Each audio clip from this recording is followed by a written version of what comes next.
பிராமணர்களை மட்டும் தாக்கி படம் எடுக்கிறாங்க, இந்த மாதிரி இயக்குநர்கள்லாம் புறம் சொல்லணும் அப்படின்னு சொல்லி கஸ்தூரி சொல்லியிருக்காங்க. அது எப்படி சார்? பிராமணர்களை தாக்க வேண்டும் என்பது யாருடைய நோக்கமும் இல்லை. பெரியாருக்கு கூட அது நோக்கம் இல்லை. சாதிய கட்டமைப்பை தகர்க்க வேண்டும் என்று எண்ணுகிற போது பார்ப்பனியம் என்கிற கருத்தியலை விமர்சிக்க வேண்டியிருக்கிறது.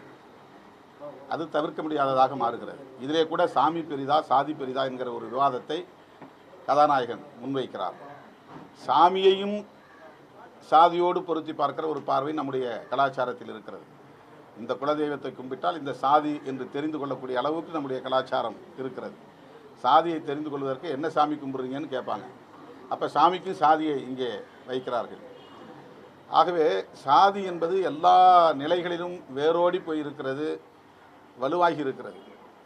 அதை எதிர்த்து பேசுகிற போது இந்த கருத்தியலின் மூலவர்களாக இவர்கள் இருக்கிறார்கள் என்கிற அடிப்படையில் விமர்சிக்கப்படுகிறார்களே தவிர அவர்களுக்கு எதிரான வெறுப்பை பரப்ப வேண்டும் என்கிற நிலைப்பாட்டில் யாரும் அப்படி செய்வதில்லை. இதை முதலில் அனைவரும் புரிந்து கொள்ள வேண்டும். சனாதன எதிர்ப்பு என்றாலே இந்த சாதிய கருத்தியலை எதிர்க்கிறோம் என்றுதான் பொருள்.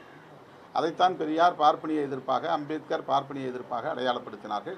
பார்ப்பனர்களுக்கு எதிரான அரசியல் அல்ல, அந்த கருத்தியல் தான். சாதிய கட்டமைப்பை உடைச்சு வரணும்னா தந்தை பெரியார்லாம் அந்த காலத்துல அவ்வளவு போராடி இருக்காரு. திராவிட கழகம் இப்போ அந்த அளவுக்கு நீங்க நல்லபடியா நடக்குதுன்னு நினைக்கிறீங்களா? உடல்நிலை சரியில்லாத போது கூட பெரியார் அந்த அளவுக்கு செயல்பட்டாரு.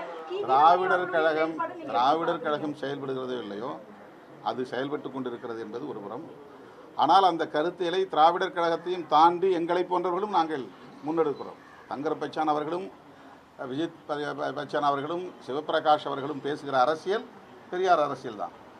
கதைநாயகர் இந்த படத்திலேயே ஒரு இடத்தில் சொல்லுகிறார், பெயரை சொல்லாமல் சொல்லுகிறார், கடவுள் வேண்டாம் என்று அவர் சொன்னது கடவுள் மீதுள்ள வெறுப்பு அல்ல, சாதிக்கு மூலமாக இருப்பது மதமும் கடவுளும் என்கிற ஒரு நம்பிக்கை தான்.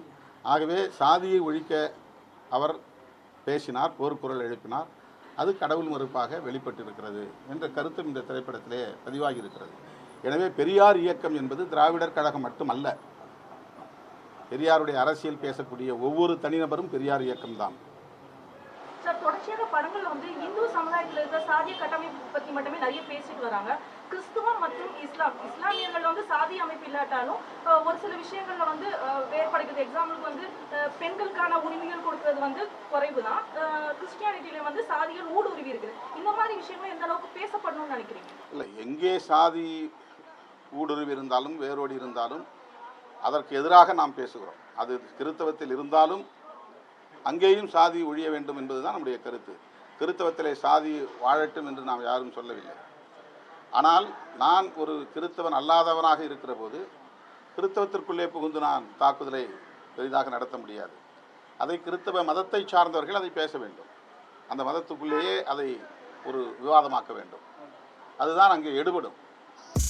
சினிமா உலகை ஃப்ரேம் பை ஃப்ரேம் படம் பிடித்து காட்டும் தந்தி சினிமா சேனலை இப்போவே சப்ஸ்கிரைப் பண்ணுங்க.